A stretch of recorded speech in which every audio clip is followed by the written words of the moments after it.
Yeah, welcome everyone for another week of the ICTS String seminar. This week we have Lorenz Eberhardt from IAS Princeton, and he'll be talking to us about a perturbative CFT dual for pure NS-NS AdS3 strings. All right. Over to you, Lorenz. Yeah, let me just share my screen, and here we go. Okay, thank you very much for the organizers and for everyone at ICTS for inviting me to this to give a seminar.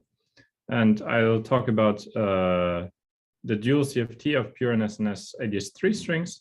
So this is mainly based on a paper I put out a couple of weeks ago, but it's already something that occupied me a lot during the last couple of years. So in particular, there's some crucial previous work that I did with Andrea Day and Matthias Gabadier. Okay, so as you're probably aware, that AdS3 string theory with pure NS-NS flux is computationally probably the best AdS background that we have, because we can describe it from a worldsheet point of view by the SL2R WCW model. So that has a very long history, and that was explored from various angles, and this model was analyzed. In particular, there are two main very important papers where it was explained how the worldsheet and the spacetime CFT fit together. But I would also say that it's fair to say that it's among the least understood in terms of holography. So in particular, there's no convincing dual CFT proposal for a pure NS-NS flux background, something like AdS3 times S3 times T4. There's no convincing CFT dual of that background, except for saying that it should lie in the same modular space as the symmetric product orbifold of T4. But then we don't know the precise dictionary, and you can only start to compare something like protected quantities. And I think the main psychological barrier that people have in this field is that this worldsheet theory has a continuum. It has a continuous spectrum. If you compute a string spectrum, then there will be continuous states. And so you won't have a compact spacetime CFT with a discrete spectrum. You will have a spacetime CFT with a continuous spectrum. And the point of view I want to advocate is that this is a feature of the background, and it's a feature we have to live with, but it's just a psychological problem. It's a feature, it's not a bug. So I think one can perfectly analyze this theory and see what one gets. So there was some progress over the last 3-4 years. And so the first region where progress was made is in the tensionless limit on AdS3 times S3 times T4. So tensionless limit means that there is some amount of NS-NS flux in the background, and you use exactly 1 unit of that NS-NS flux. And there the dual CFT turned out to be extremely simple, the simplest you could hope for, essentially. It was just a symmetric product orbifold of T4. And the fact that this works is based on some kind of miraculous behavior of the worldsheet theory, and that was explored in a variety of papers over the last 3 years. There has been also very recent progress on another stringy class of backgrounds, and they are even more stringy in a sense because they have k less than 1, but they behave very differently from those, because essentially here we don't have a continuum. The continuum in the spectrum disappears. Because of that, we can have a compact spacetime CFT, whereas here it doesn't disappear. And you still do have a non-compact spacetime CFT. And those authors made a proposal for what that spacetime CFT should be. And the proposal I will discuss today is actually a very similar one. So with that in mind, so we have some progress. Let's just revisit string theory on the generic pure NS-NS background and see what we get, whether we can construct some spacetime CFT. By the way, so now that I start the more technical part, please feel very free to interrupt me at any point. I don't have too many slides, as you can see. So I hope we can have some sort of discussion also, and you can take away something from it. And I will also try to explain a little bit of background here. So basically, we know what the string theory does. So let's start from the string side and try to analyze it, and then construct a spacetime CFT. So for simplicity, I will just consider bosonic strings on AdS3 times X. I will just talk about tree-level correlators and so on. I won't go to the loop level, so I don't really have to go to the superstring, but be assured there's a superstring version of the story that I think is a very natural analog of the bosonic version. So, but for technical simplicity, I will just discuss the bosonic version. And the nice thing about pure NS-NS background is that the worldsheet theory has a very large symmetry. So you're assured to have an SL2R symmetry from the just the asymmetries of AdS, but then for the pure NS-NS backgrounds, you actually have an affine symmetry. So this is a WTW model, and the affine symmetry takes this form. So this is the direct analog of the Heisenberg algebra that you would have in flat space. And there is a parameter k here that appears, and we saw that already in the previous slide. And k you should think of as the size of AdS measured in units of string length. So if you make k very large, then your AdS becomes very large and your strings become tiny, and you go to the supergravity limit. If you make k very small, then you get to these sort of stringy limits. And the stringy limits are sort of easier in terms of holography, whereas we're more used to thinking about the supergravity limit. All right. So now that we have this nice algebra in the worldsheet, we should look what representations we have, because the spectrum has to fall into affine SL2R representations. So let me tell you what representations there are. And basically, they are all labeled by spin. So that's the analog of the SU2 spin. But since we're in SL2R, that won't be a half integer. But basically, there are two possibilities. You can either have what's called discrete representations. In this case, the spin takes values in the real numbers. And there's an additional condition on the spins that ensure that the corresponding state is normalizable in the CFT. The normalizability imposes to you that the spin has to lie in that interval. And these representations, Lorenz, yes, please. So this condition on J is the same that we have in, say, SU2 at level K, where that just says that the number of integrable representations is finite. And yes, it's kind of similar, though I don't think that it has the same origin. First of all, J here is a continuous variable. It's not supposed to be 1/2, 1, and so on. So it can be any real number. But it's true that it's a similar sort of bound on J. Yeah. Okay. But, yeah, I don't really understand why. Yeah. So you have this sort of these states, and you can compute what they will lead to some states in the string theory, and these states are discrete. So that part of the Hilbert space leads to a discrete string spectrum. So this contains the usual states that you know, like the graviton and the dilaton and so on. Like all of those come from the discrete representations. But then there's another type of representations, which is the principal continuous series. And in this case, the J is in 1/2 plus IR. And there is some ambiguity that J is equivalent to 1 minus J. Okay, so these representations parameterize what's called long strings. So I will have a picture for you in a second. So these long strings, they're sort of scattering states in AdS, and they lead to a continuous string spectrum. So, but that's not the full story, because on top of that, you have these basic representations, and these were basically representations of SL2R, not affine SL2R. Once you go to affine SL2R, there's an additional quantum number. Right, thanks, Emil. There's an additional quantum number that sort of describes winding, and technically that's known as spectral flow. And so these states, these spectrally flowed representations have some additional integer quantum number. So technically how you would define them is to say that now you don't have highest weight states of the affine algebra in the usual sense. In the usual sense, I mean that all the positive modes annihilate your highest weight state, and the zero modes form some SL2R representations. But the condition is slightly more strange, namely all the positive modes of plus minus annihilated the state, but it's not now positive, but it's all the modes that are bigger than plus or minus W, depending on whether you take the plus oscillator or the minus oscillator. So there will be some negative modes that annihilate the state and some positive modes that annihilate it.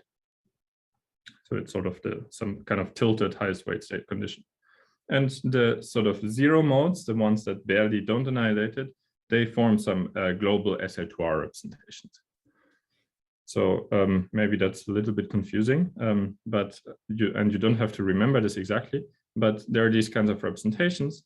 And what's important is that this J03, so that will always be the SL2R, the global SL2R Cartan generator. So in particular, its eigenvalue is identified in holography with the spacetime conformal weight, because the global SL2R algebra is mapped to the conformal symmetry in the boundary CFT. Okay. So these are all the representations. Now let's see how they look like in the string picture. So a discrete representation and short string looks something like this. So it's a string so this is AdS, time goes up, and this is a string that just oscillates near the center of AdS, back and forth. Whereas a long string looks something like this. So you start with a string that's very close to the boundary in the distance past, and the string comes in to the center of AdS and then expands again outward. And you see that this string has asymptotically a winding number of 1. So this winds once around the boundary. I could have also drawn a string that winds twice around the boundary and so on, and that would be a twice spectrally flowed state. And a very useful way of thinking about this is that, so these states had j to 1/2 plus IR. So in particular, there is a real number. That's if you write j as 1/2 plus IS, then you can think of S as being the radial momentum of that string. Okay, and from this picture, you can already imagine that long strings have a simpler holographic interpretation, because in particular, they go back to the boundary. So these are sort of scattering states will be scattering states in the dual CFT, and the short strings rise as bound states of these scattering states. We will see that later. Okay, so now that we discussed what all our states are, let's go to the vertex operators. As usual in CFT, once we have the states, we get the operators, but there is a slight twist to the story in AdS, because the vertex operators are most naturally described in what's called the X spaces. And strictly speaking here, to compute correlators, I want to talk about Euclidean AdS, because this is mapped to a boundary CFT, and the boundary CFT is most naturally thought of as a Euclidean boundary CFT. So these vertex operators are now labeled by all the quantum numbers that we already saw. So we saw that there is an SL2R spin, we saw that there is a spectral flow, which is a non-negative integer, and we saw that there's a spacetime conformal weight, H. And now, of course, these are vertex operators, so they depend on the worldsheet position as well. But what's special here is that these have an additional label, which is the sort of spacetime position of these operators.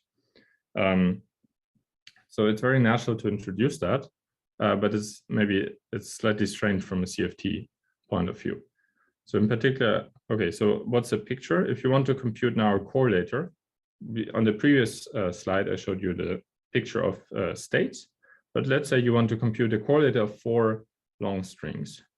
Then these long strings extend all to the boundary, like that, and they might have some additional winding. So here I try to draw that this string winds twice around the insertion point, this string winds twice around the insertion point, and these strings only wind once around the insertion point.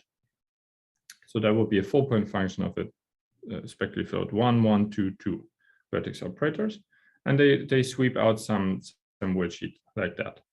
And all these vertex operators have naturally now a position on the worldsheet, which is the Zi, but they also have a position on the boundary, which is the Xi, which is where they touch sort of the boundary sphere. Okay, so that's a picture one should keep in mind. Okay, so then all these vertex operators, of course, have a worldsheet conformal weight as well. but it's not an independent quantum number, and you can compute it from the sort of, so this part is some standard term in WGW models. This is just a Casimir of SL2R divided by the level. So that's what you usually have, and the other two terms are the effect of the spectral flow. But yeah, you can compute that and solve for H, say, and you know for every state. So I mean, if now you want to impose the mass shell condition for the string theory, so you do something like delta equals 1. Sorry, is there a question?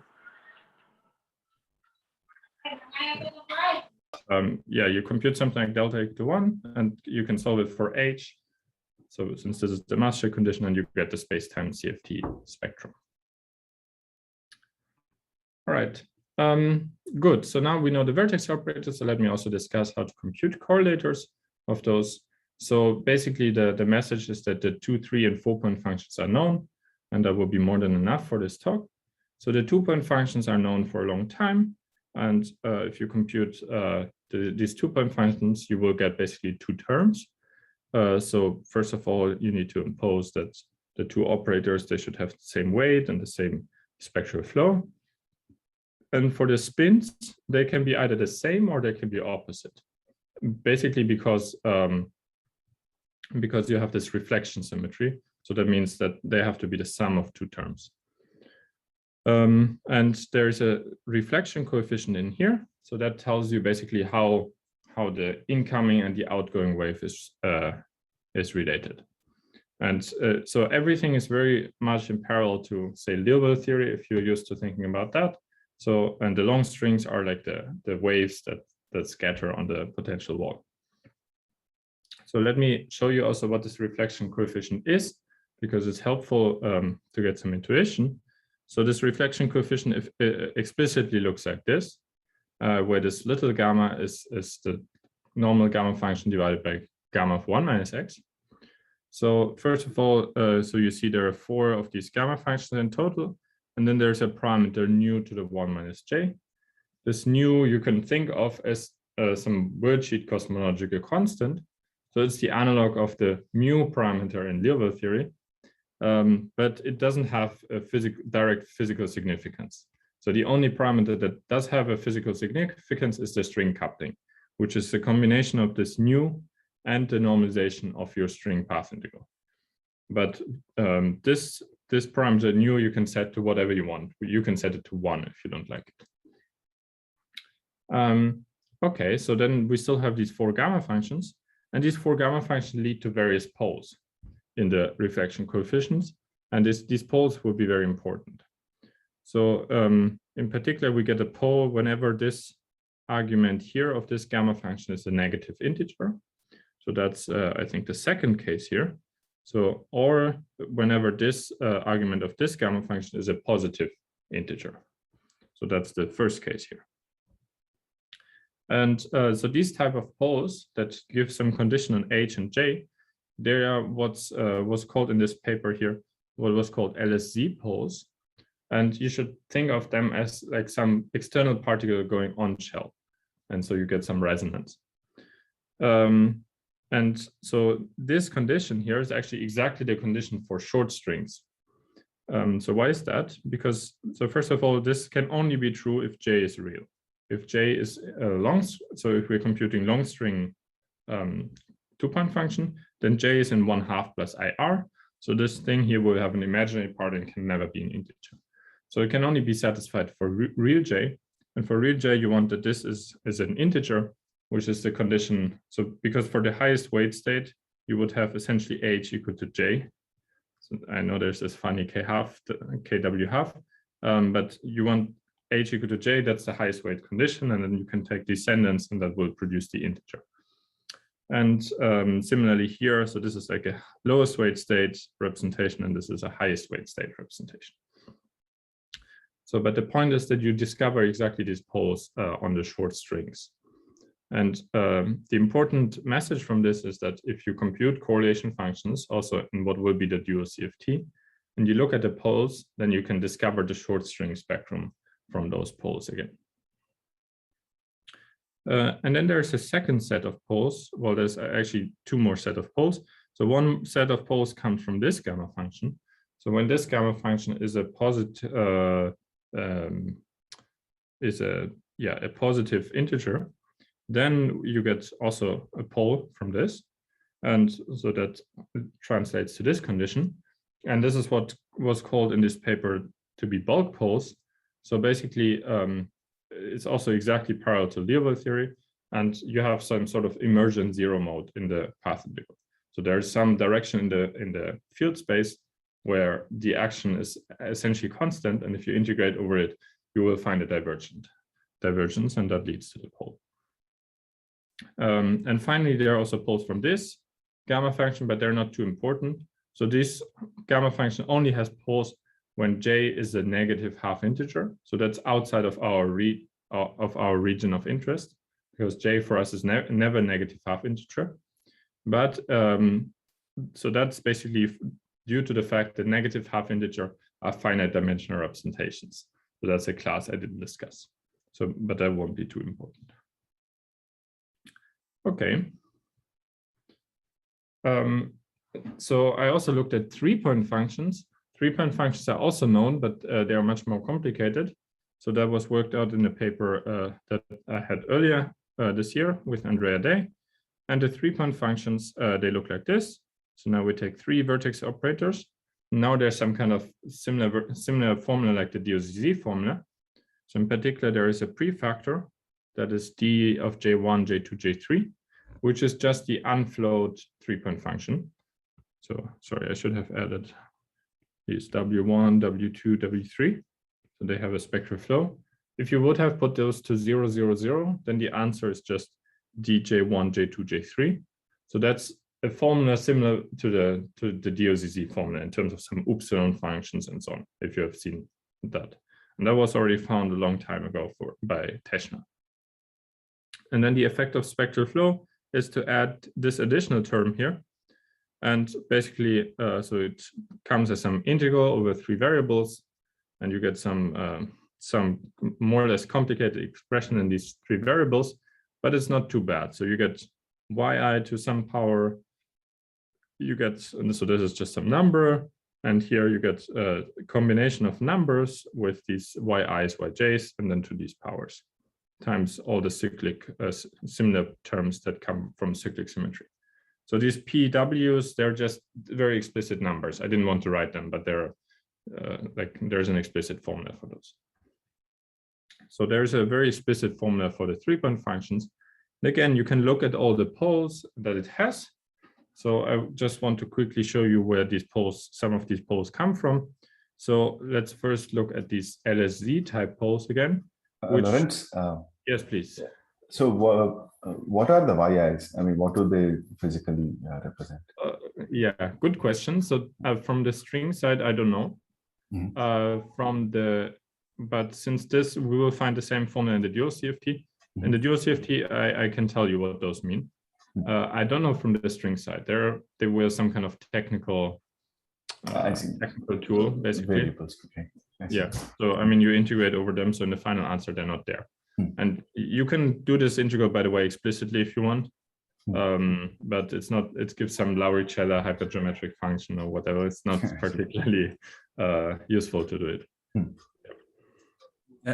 They look like some kind of Schwinger parameters for the external legs or something like that. Is that? Yeah. In some sense, yes. I mean, if you want a slightly technical answer, I can. So the yi's are sort of the same thing as the xi's, but for the spectrally flowed zero modes. So the xi's are the coordinate that keeps track of the zero mode action of SL2R, and this one keeps track of the action of J plus W, J03, and J minus W. So there's a second SL2R, the spectrally flowed SL2R, and these y's are the corresponding variables. That helps you. So the range of y is 0 to 1? No, it's in CP1. It's another sphere valued variable. Okay. yeah, it's essentially on the same footing as the x and the z's. So they're sort of three complex variables. I see. So in that sense, they're more like some complexified Schwinger parameter. Then they're not real. Yeah. So these integrals are very similar to like the integrals you find in the Coulomb gas formalism or things like that, where you need to integrate over the full plane. Okay. Yeah, and there's a similar formula. I think there's one for like also higher point functions.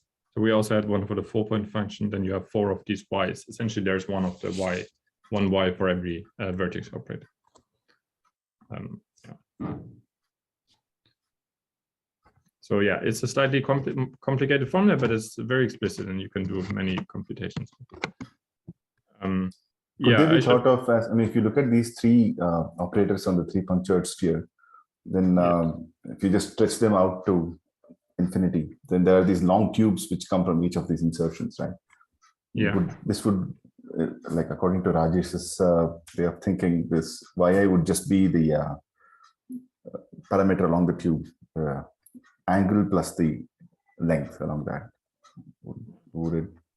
Perhaps I don't know. I don't know whether that's true. Okay. Yeah. Thanks.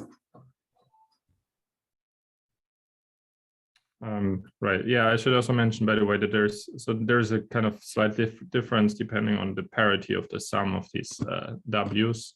So this is the formula when the sum is even. If the sum is odd, then there's a slightly different formula, but it doesn't really matter for this talk. Okay, yeah, I just wanted to explain. So this formula looks scary, but so first of all, you do get poles, the same poles as before, because so when this exponent here is a negative integer, then there is a pole coming from the integration over the yi near yi equal to 0. Because essentially, because if you integrate something like this,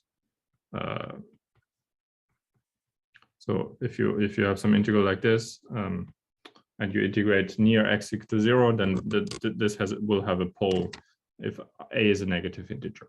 So, and to define that, you also need to use analytic continuation essentially everywhere. So you can define this integral only for positive a, and then you analytically continue.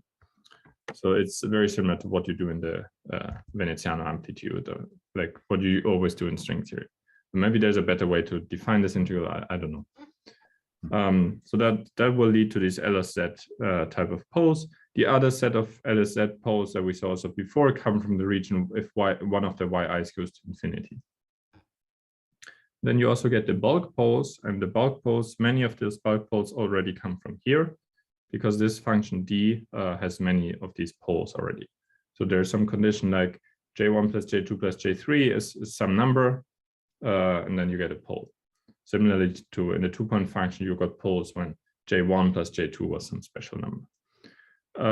And then there are a couple of more bulk poles that come from this integral itself here. So for instance, if this this exponent is a negative integer, then again you get a similar pole as you get here, and so on. So you can work all these poles out, and they will be sort of important later on. Okay. So now I more or less told you what I know about the string theory. So let's now try to construct a dual CFT. And I will do this in 2 tries. The first try has some correct features, but is not quite correct, and then we will correct it. So let's consider again the bosonic string, and let's have some background AdS3 times x. So there's some internal space. It won't really matter what it is. The only thing that I want to require of x is that it's some compact internal CFT, and the central charge has to be correct for the string background to be critical. So the central charge of this guy is 3k over k minus 2, so that you need the central charge of the rest to be that. Okay, so it was observed 2 years ago, and that the spectrum of long strings, if you compute it on this background, then it matches exactly a known CFT. And the known CFT is the symmetric product orbifold of a linear dilaton theory times x, where again, x is the CFT that describes the internal space. And the linear dilaton theory, which I denote by this RQ, has a particular slope, Q, that was also discussed already much earlier in the literature. And this Q takes a very simple form in terms of this K. It's also useful to write it in this way as b to the minus 1 minus b, where b is this parameter. So this formula sort of looks wrong because you're probably used to the fact that Q is b to the minus 1 plus b, but here it's minus b. Okay, so this theory, if you look at it and the spectrum, it exactly reproduces these long strings in the large n limit. And the sort of intuition that you should have here is that RQ, this linear dilaton direction, parameterizes the radial direction of AdS3. And since we have a linear dilaton, there's a momentum associated to it, and that momentum is directly related to the spin, the S2R spin on the worldsheet via this relation. Okay, so this cannot be the right full dual CFT. There are at least 3, probably many more problems with it. So for one, this CFT would have a U1 symmetry because we have this linear dilaton direction. So there's an exact shift, well, anomalous, but still anomalous shift symmetry. But we don't have it on the string side. We don't have any reflection symmetry in this model. So basically we want some kind of reflection symmetry. So here J is equivalent to 1 minus J, but here alpha is not equivalent to anything else. It's just a momentum. And of course, that also only holds for the long strings, and there are no short string states in the CFT. So the remedy for this is that we're essentially missing some kind of potential wall that makes the long strings. So you should think of like computing things in this CFT. This CFT does one thing correct. It has a non-compact spectrum because of this linear dilaton direction. But the states from the linear dilaton, they just propagate along the linear dilaton direction, and they don't return. You need some potential wall that make them return to the boundary. And that's very similar to the relation of linear dilaton theory and Liouville theory. Also in Liouville theory, it's the same as linear dilaton theory, but you add this potential wall on it, and that's very important to get the right theory. But the spectrum, since there's some asymptotic region, the spectrum is essentially unmodified by this modification. Okay, so what's this this wall that you should add? And that's, by the way, again, very similar to this proposal that was done by Martinek, Baltasar, Givian, and Kutesov earlier this year. So the proposal is that you should add a non-normalizable marginal operator to the theory. And the operator looks like that. So you take, so the non-trivial thing is that it comes from the twisted sector of the symmetric orbifold. So yeah, the symmetric orbifold has twisted sectors, and it comes from the twist 2 sector. So you take this twist 2 sector and you vertex operator, and you dress it up with the linear dilaton vertex operator. And this linear dilaton, since the exponential here is real, this is a non-normalizable operator. So how you should think about it is you have this phi direction, which is the linear dilaton direction, and you add now this this potential to the theory. So you can check that this operator is indeed marginal. So the conformal weight of it is 1. So you can add it to the theory. It's not clear at this point that it's exactly marginal. This will turn out to be true in the computations later. But if we accept it for now, then we can add this operator. And basically we get now, you see, if you have some incoming wave, then of course it will scatter here and can come back. And so we will get reflection symmetry in this model. So the difficulty now is that this is a non-normalizable marginal operator, because it changes the asymptotics on this side of the theory drastically. And so it's not super easy to define this deformation directly. Question? So yes, please. So far, what you have been saying, is it for k less than 1 or k greater than 1? It doesn't matter. There is some differences, but because the string coupling of the coupling of the long string grows as you move towards the boundary, right? And there you don't expect to get a symmetric product description. Yeah, I don't think that this is necessarily right, at least in perturbation theory. I will discuss the coupling later, and maybe we can discuss it again. But I don't, as long as you keep n large, I don't see any problems with doing that. Okay. But yeah, so there are some qualitative differences between k less than 1 and k bigger than 1. That's certainly the case. Yeah, maybe you ask me again later. That's fine. So let's do let's do a second try for the dual CFT. And so now we define these deformed operators just by using conformal perturbation theory in this marginal operator. And as usual, so this is some infinite perturbation theory, but there is still some kind of problem, and that's because why I put these quotation marks here, is that so on the right-hand side you still have, so this is still a correlator in the linear dilaton theory. So this will be sum of delta functions, this infinite sum. And that's not really what we want, because so again, the analog is Liouville theory. And if you would define Liouville theory by that formula, you would find a similar thing, that you have infinitely many delta functions. But then you have to analytically continue the perturbation series. And then what that means is that the actual correlation functions in the deformed theory, they are more meromorphic functions in the alpha i's, so no sum of delta functions, but they have poles, and the residues at these poles is computed by the perturbation theory. So what happens is that you have this delta functions and they get smeared out into poles. So that means I don't really know how to compute anything like in the true theory, if it even exists, but I know how to compute the residues of these correlators in perturbation theory. Okay, so that's what the dual CFT is supposed to be.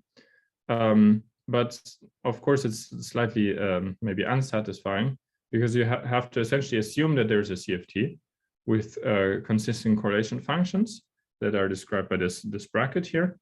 And but you can't really compute it. You can only compute the residues of the correlators.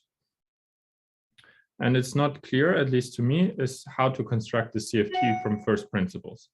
And in particular, whether, so you can compute things in the large n limit. I don't know how to compute anything at finite n. And I don't also know whether it even exists non-perturbatively. It's not clear to me. So that's why the title of the talk only says that it's the perturbative dual of string theory. But at least perturbatively, you can check that this reproduces exactly the right things, and I will come to it. So yeah, at least perturbatively, by perturbatively here, I mean in a string coupling, this should be the correct dual CFT. Okay. Are there any questions on what the claim precisely is? Or any other questions? Okay. So if not, let me explain you a little bit that there's, if you've seen that, it's obvious for you, but if you haven't seen it, it's maybe not so obvious, that there's a genus expansion in the CFT. That genus expansion is directly inherited from this genus expansion in the symmetric orbifold. So how does it work? If you compute some correlation function in this theory now, and you use perturbation theory, then you have to, so here I drew a 3-point function. And so you have 3 twist operators. And here I put one twist operator in the twist 3, and then the twist 2, and then the twist 2 sector. And basically what that means in orbifold theory is that, so you put these twist operators somewhere, and now you have these different copies of the symmetric orbifold. That, I mean, by different copies, I mean like you have this seed theory Rx, Rq times x. And since you have a symmetric orbifold, you have different copies of those. And every of those copies lives on sort of one of these sheets. And once you go close to the twist operator, then there's a monodromy around this twist operator that exchanges the various copies. That's what the twist operator is doing. And you see, if you just draw this as one surface, then you get a continuous connected surface, which is a covering surface of the original surface where you computed the correlator. And then the standard orbifold techniques tell you that you can compute the correlator of twist operators by lifting it to this covering surface, where it becomes a usual correlator without twist operators. But the price to pay is that, first of all, you need to do a slightly complicated conformal transformation to this covering surface. And this covering surface might end up to have a higher genus than the original surface. And here also, by the way, since we're doing this deformed theory and we're doing perturbation theory, we also have to add some number of these marginal operators in it. And so they will modify this covering surface in some way. And so yeah, the genus of this covering surface may end up to be bigger than 0. And this genus of the covering surface is exactly the genus in the CFT, the genus expansion. So now I will come hopefully to the question that Sumangsu asked me. So if you so you can relatively easily figure out what the genus G contribution to a correlator is. So there is the mu dependence, where mu is the strength of this exponential wall that we added. The mu dependence you can figure out by some KPZ scaling argument. And it goes very simply like, okay, you have some contribution from the vertex operators. That's not too important, but then there's a genus contribution that goes like that. And then there's also an N contribution. And this N contribution comes purely from doing combinatorics in this symmetric orbifold. And from that, you can read off what is the string coupling in that theory. And the string coupling is some combination of mu and of N. So it goes like that. And I think essentially what Sumangsu was hinting at is that here you have this exponent of mu. And since we're in the bosonic theory, the question is whether k is bigger than 3 or less than 3. And depending whether k is bigger or less than 3, the sign of this exponent changes. But I don't think it's really, and so that's why the coupling can become strong if mu is very small, say. But as long as you keep n as the largest parameter in your problem, I don't see any problem in taking with this formula. I mean, let's say mu is around 1, then this G string is always around 1 over square root of n, and you always have weak coupling, and everything is fine. Okay, and so now there is one remarkable fact, namely that once you take the large n limit, so the CFT that I talked about seemingly depends on 2 parameters, namely mu and n, and they're independent. But if you take this large n limit, then the CFT only depends non-trivially on this combination of mu and n. So it doesn't depend on mu and n separately, only through various normalizations of vertex operators and so on, but not in any essential way. And but in the large n limit, we really only depend on this combination of mu and n. So that's of course important because both sides of the correspondence should depend on the same number of parameters. And so on both sides now we have k, and k is directly mapped to like the slope of the linear dilaton. And then we have the dependence on the G string, and G string is mapped to this combination. And of course, both sides depend on this internal x. So we have the same number of parameters, and hopefully it's also clear now how they get mapped to each other. Maybe does that answer your question, Sumangsu? Yeah, I'm happy. Yeah. Okay, thanks. All right. Okay, so till now I explained you more or less how it should go. Let me tell you a little bit of what the evidence is that this is correct. And yeah, I did the very pedestrian sort of, I went about it in a pedestrian way. I just computed the 3-point function on both sides and computed that they're the same. So what we want to check is that the string 3-point function is the same as the CFT 3-point function. So the string 3-point function is essentially the same as the 3-point function of this worldsheet theory, but you have to allow for some normalization constant. So you always have that in string theory because there's the path integral is normalized in some particular way. So that one I will fix by consistency, but it's a single constant, so it's not too big of a problem. And similarly, there are some constants because you might normalize the vertex operators differently on the string side and the CFT side. So one comment, first of all, is that in the CFT, we got various poles in the correlation functions. They came because first we defined the correlation function as a sum of delta functions, and then the delta functions smear out into poles. And these poles precisely reproduce these bulk poles we had on the string side. So now you can compute the residue of these poles on both sides and check that they agree. And basically, I did this up to the 4th order in conformal perturbation theory. And it's sort of a mess, so I didn't want to show you any of these computations, but that's where the main technical work lies.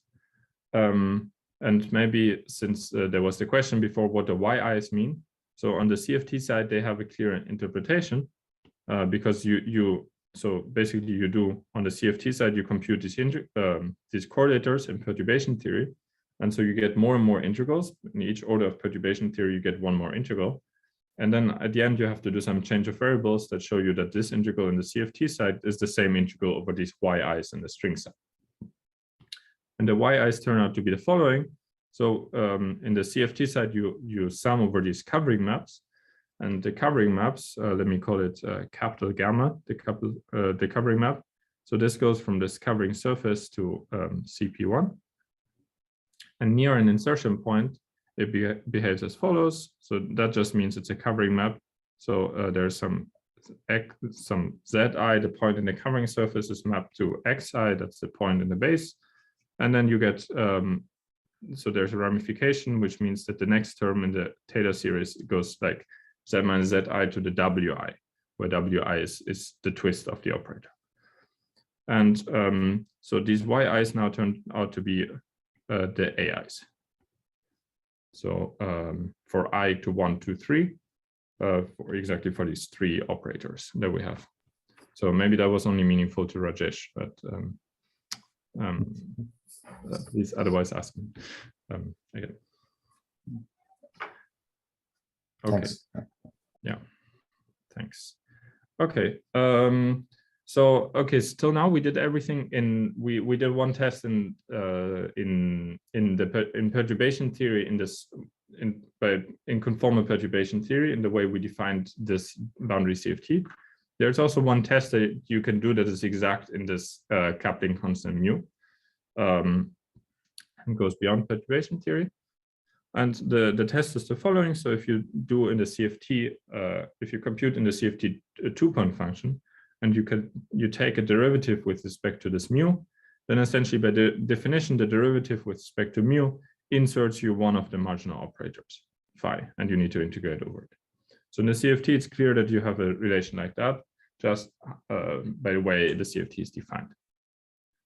But now, so this is CFT, and now this makes a prediction about the string worldsheet where we can compute everything.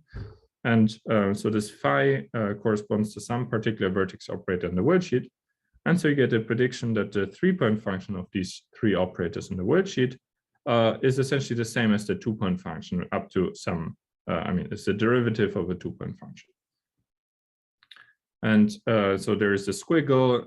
I know in principle all the constants that go here, and like, I mean, you need to know the normalization of this phi operator and the relation between mu and nu, and then you can make this into inequality. So, and if you compute this 3-point function using this formula for the integral and so on, then it's kind of miraculous to see that this indeed works out, and this integral reduces to just a 2-point function by some kind of non-trivial identities. So, and so that's an exact test on this CFT. What was new on the new was the worldsheet cosmological constant. I never actually wrote the exact dictionary because I thought it wouldn't be very useful. But the only thing that you have to know is that the string coupling goes like this. On the worldsheet side, you would also write the string coupling is some combination of this it's some combination of this nu that, okay, maybe I go back. I mean, it's not too important, but yeah, so nu appeared here in this, but yeah, as I said, it doesn't have a physical significance. You can put it to whatever you want. It's basically like in Liouville theory. You just choose where the exponential wall is. Yeah. So, but this mu is related naturally to the nu. All right. Yeah. So this equality, you showed them at the level of the integrands, is it? Or did you carry out the integral after taking out the derivative? Integral, you mean the integral over the position? Over the y's. No, on the level of the integral, you really have to go. That doesn't hold just on the integrand. You have to do many complicated changes of variables and so on. So it's really non-trivial to get from here to here. So yeah, you really have to do the integrals. I see. Yeah. Also, there is, of course, the question, an interesting question, how to define the 2-point function in string theory. So there's also that also goes into that, because you need to know in the 2-point function, you have this some remaining Mobius symmetry of the two vertex operators. And so naively, you get something like some infinite factor that you have to divide out, but you also get a different infinite factor because you have various delta functions in the 2-point function. And together with the master condition, you always sit on the delta function. You get also infinity from that. Now the two infinities you can cancel out. That was done by Maltese and Oguri in their paper. So there's an explanation how you do how you compute the string 2-point function, and that also goes into that computation. I see. I was just wondering if I mean you said that the integral over the y-i's the answer is in terms of some hypergeometric functions, right? Yeah. If we care to actually do that, then this equality would give some kind of identity between different hypergeometrics and the gamma function. Was this identity known in the math literature or something? I don't think so, but I wouldn't be too sure because I didn't search for it. But I haven't seen anything like that. So, okay. Interesting. Yeah, I mean it's not just it's not a usual hypergeometric function. It's this Lauricella hypergeometric function that depends on like some multivariate externalization of the usual hypergeometric function. So it's like not something people, there might be 10 papers on that. So. Okay. Okay. So Lorenz, the J1, J2 here are in the continuous spectrum, right? The prediction is for the continuous spectrum, but is it also true for if you just analytically continue to the discrete spectrum? Yes. Yes, that would be actually my next point, how to get so everything I did now for the correlation function was for the continuum spectrum, because that is where I have some starting point in the linear dilaton theory and so on. And because if you do the discrete spectrum, that you always get these poles. So basically the answer to your question, yes, it does work for the discrete spectrum, but you need to take the residue because there is a corresponding pole in the correlate.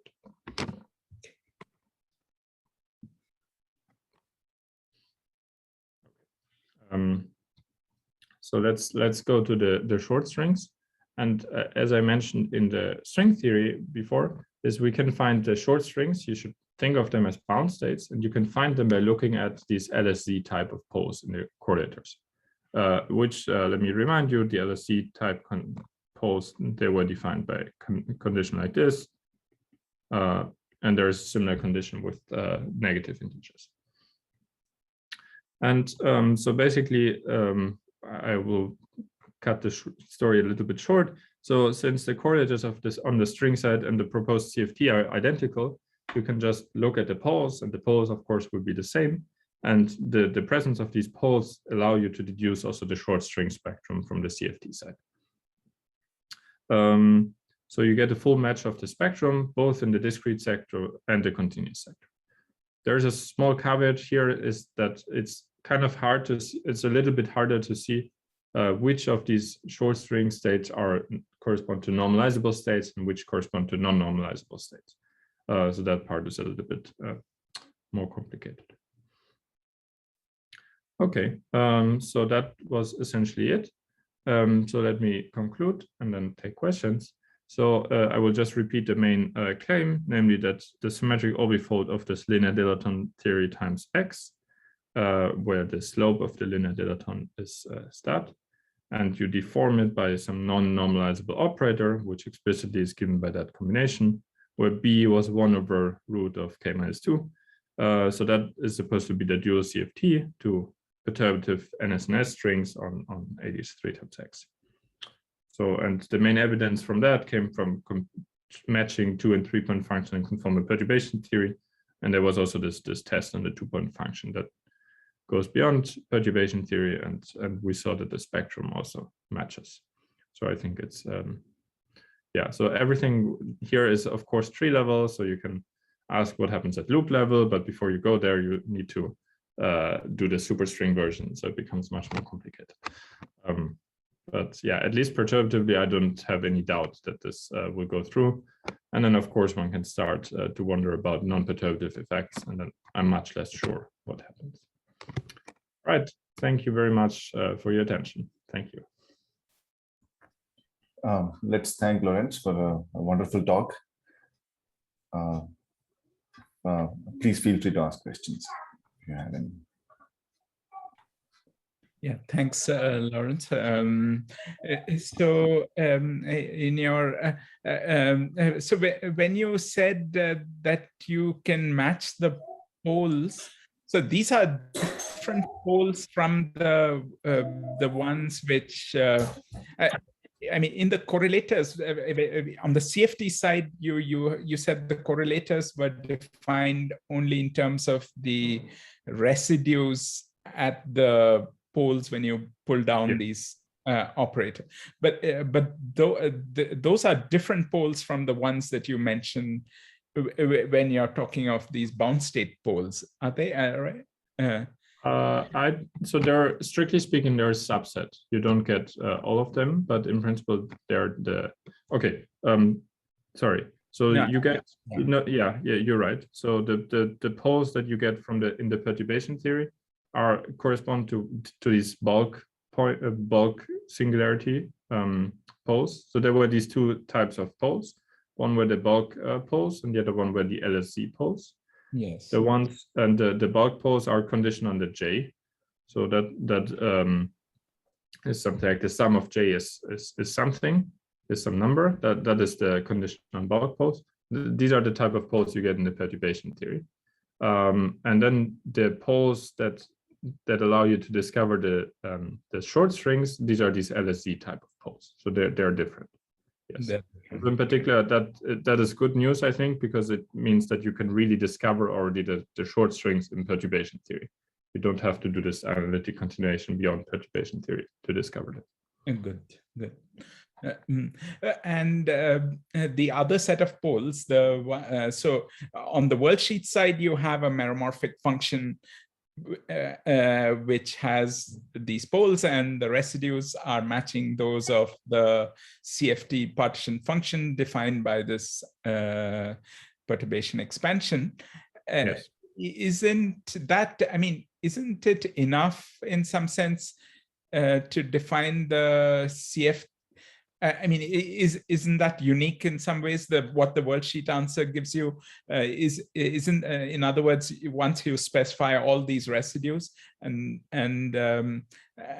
you know that it's sort of a meromorphic function is in what the worldsheet CFT gives you the unique analytic function that does that? Yes, I don't know. So first of all, there's at least one problem with this. The problem is that actually I told you a slight lie is namely the perturbation theory. The poles that you get in the perturbation theory is only a subset of the full set of poles.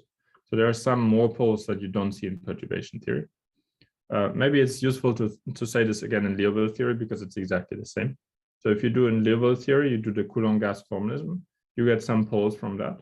But the Liouville theory has like a whole lattice of poles. So it has like it has many more poles, and you see the other poles by invoking the duality between B and B to minus one. So that type of duality is not here. At least I don't know about it. So that means that these other poles, I don't know how to access in perturbation theory. So I still believe that probably this is the unique answer that is compatible with crossing symmetry and blah, blah, blah. But I don't know how to prove it. Okay. But the worldsheet answer, of course, has all that. Yes, the worldsheet answer is one consistent kind of completion of the perturbation theory. And so I find it very natural because it's the kind of complicated answer that is the right one. But yeah, strictly speaking, I can't exclude that there's another answer. So you're saying that just like in Liouville, the worldsheet answer has these other poles as well, which would come from. So these other poles, you have various poles, and basically these other poles. So this D function, you can write in terms of this upsilon function, the same function that appears in Liouville theory, and the poles of that. So it's some kind of like also called double gamma function. So it doesn't have, like, the gamma function has one set of poles on the negative real integers, and this one has a whole lattice of poles. So it has like poles at something like combinations of m plus n times k minus 2, something like that, where m and n are integers. Right. There's some condition on them being positive and negative. So, but it's a two-dimensional lattice of poles. So, and yeah, the claim is that you can essentially only see these n, so the dependence on n, these poles, and you can't see the other poles in the perturbation. That's the problem. And then there's, yeah, so most of these poles come already from here. There are some more poles that come from the actual integral over the y's.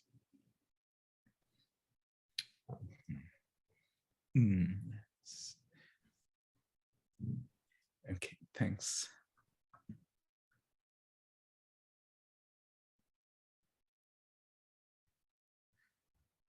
Are there any other questions for Lorenz?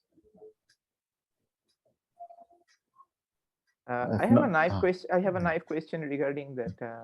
Lorenz, could you show me that the GS string, the G string squared expression that you have? So Yes.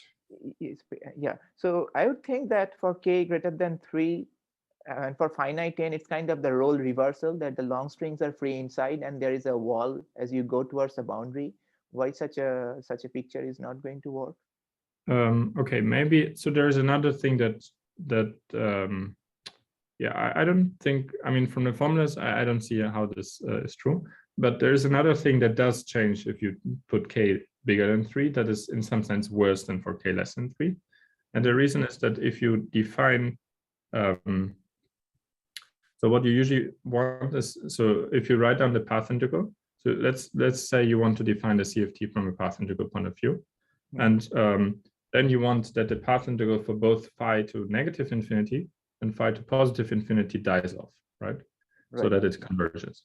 Right. And so phi to negative infinity is okay because there's the wall, and so there's no problem there. So let's ask about phi to positive infinity. And basically there's some condition for it to die off. And that condition is only satisfied if k is less than 3. I see. So if k is less than 3, there's a convergent path integral definition of your CFT. If k is bigger than 3, there's no such definition. But there's no such definition as long as you keep the momenta on the, like, as long as you consider scattering states. Right. But there's absolutely no problem, at least that I can see, is to still define the CFT, but just by doing, for instance, analytic continuation, the momenta, whatever method you like. So there's still a unique answer for that. The only thing that happens is that there are some of these poles in the correlation functions, they cross the line. I mean, the usual line for the momenta is that the momenta is in Q half plus IR. And if you look at the poles, what happens at k to 3, that there's a pole that crosses this line. And because of that, the path integral diverges. But it's exactly the same as like computing the gamma function or something. I mean, you can still completely, like, you can still define everything by analytic continuation. That's not a problem. But the path integral is no longer convergent, directly convergent.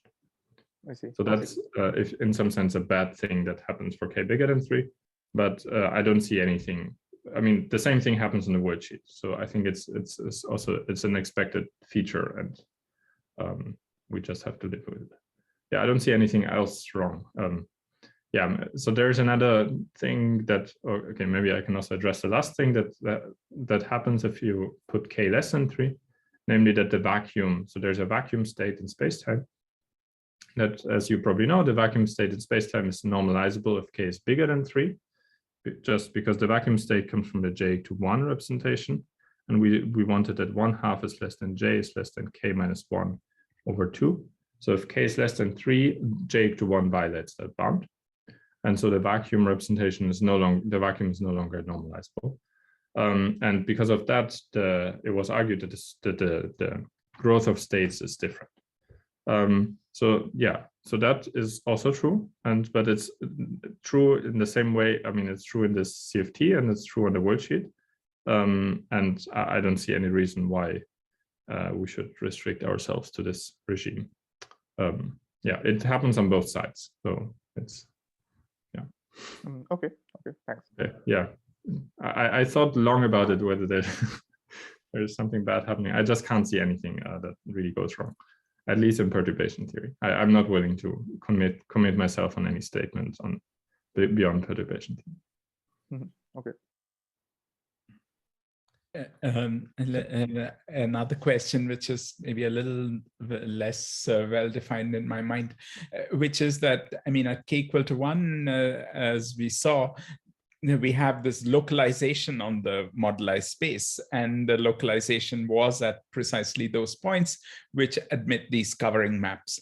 Now here also you have these covering maps, and there is a preferred set of points on the moduli space which correspond to the ones where the covering maps exist. But nevertheless, the worldsheet correlator has support all over moduli space. I was wondering whether that's somehow related to this y parameter and the integral over that, or I mean, do you have any insight? I'm a little unclear how to frame the question. I can tell you how this thing, I think this thing works for arbitrary correlation function, where you do have, so first of all, for the not tensionless limits, these delta functions that you're talking about, where the worldsheet correlators localize in moduli space, they become poles in the correlation functions. They're no longer delta function, but you still have these poles. So again, they're kind of smeared out. Exactly. So one thing that happens if you now do the string, if you integrate over moduli space, then if you, so again, if the exponent of this pole, well, okay, it's not really pole, it's a singularity, and you have some critical exponent. If that critical exponent is a negative integer, you pick up a pole in the string correlation, in the string correlator. And again, this pole is one of the type of poles that we discussed here. So that will be one of these bulk poles. You pick up the pole in the string, the bulk pole in the string correlator. Okay. Yes, and that will correspond to the bulk pole that comes from 0th order perturbation theory in the CFT. So there's in particular one pole that comes just from 0th order, and that is just the correlation function of the symmetric orbifold itself. So in that sense, that still goes through. Okay. But then there are other poles that come from higher orders in perturbation theory. And yeah, so all these poles, they come always, like the finite part of the string correlator basically doesn't matter, because I can only compare the poles. And so yeah, only the poles in some sense matter.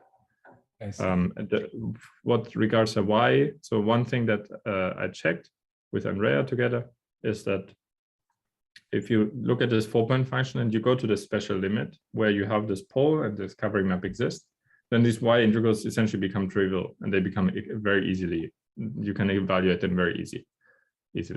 And they lead exactly to what you want. So one thing that we checked is that if you take the 4-point function in the worldsheet, you go to this limit, you pick up this pole, and you get exactly the symmetric orbifold correlator back. So that's like the 0th order perturbation theory check. I see. Yeah. And then you're saying that the other poles, so the rest of the singular contributions on the worldsheet are kind of what you get as the other poles in the perturbation expansion of the spacetime CFT. That's right. Yeah. Okay. Thanks. Yeah, although yeah, I haven't done any detailed computations on that beyond that 0th order check.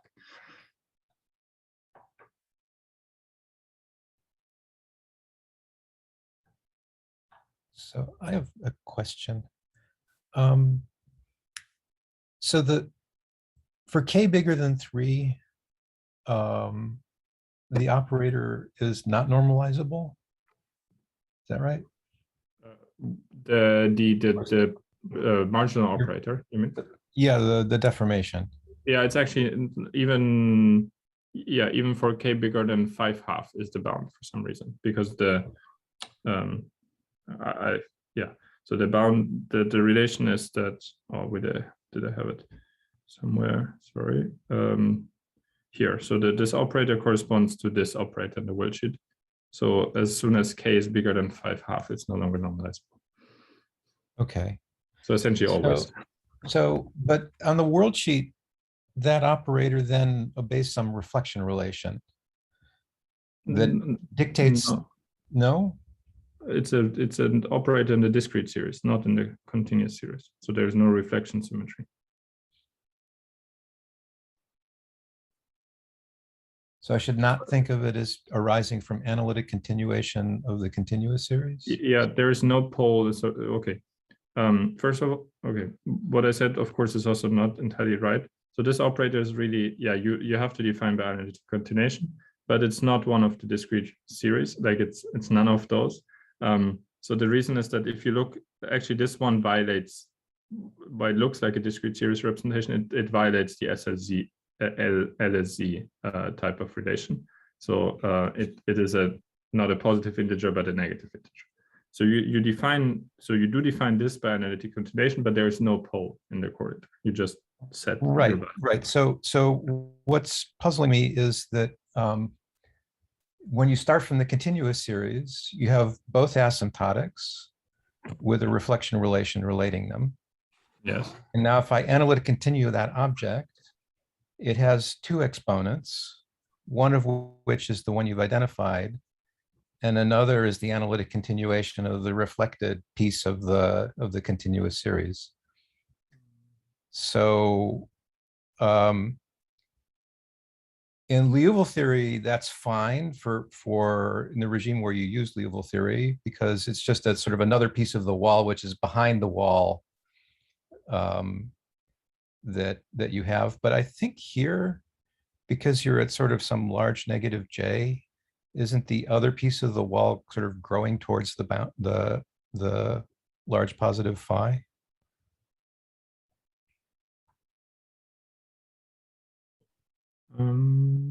Is there? I guess my question is there another piece of your wall which comes from the other asymptotic of the analytic continuous series? And isn't it growing in the opposite direction? That's a good question. So the other type of state that you would consider is J to something like order K. So J of order K would grow to the other side. I agree with that.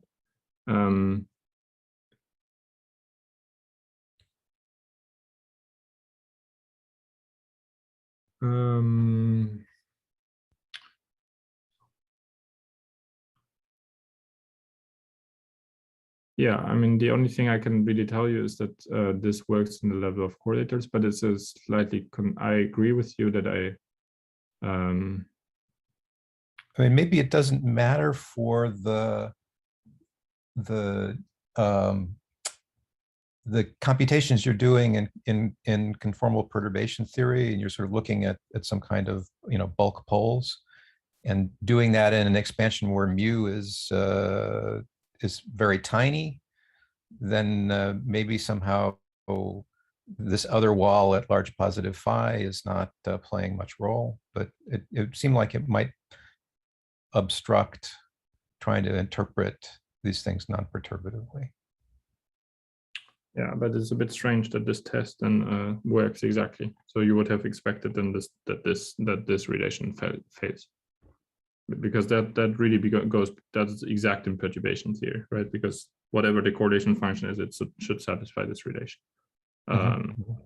So you would have expected that to fail if that's really the case.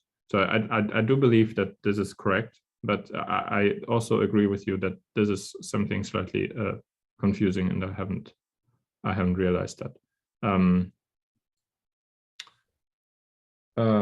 Yeah, I don't. Let me think about it. If I have something intelligent, I will write you a mail and answer you. Okay, but sure. Thanks. Yeah.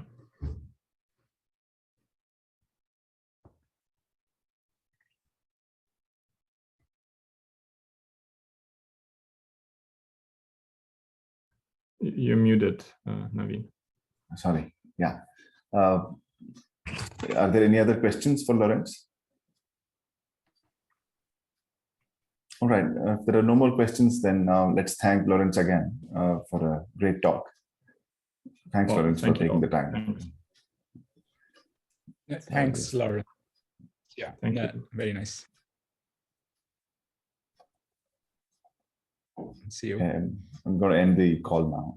Yeah. See you. Yeah.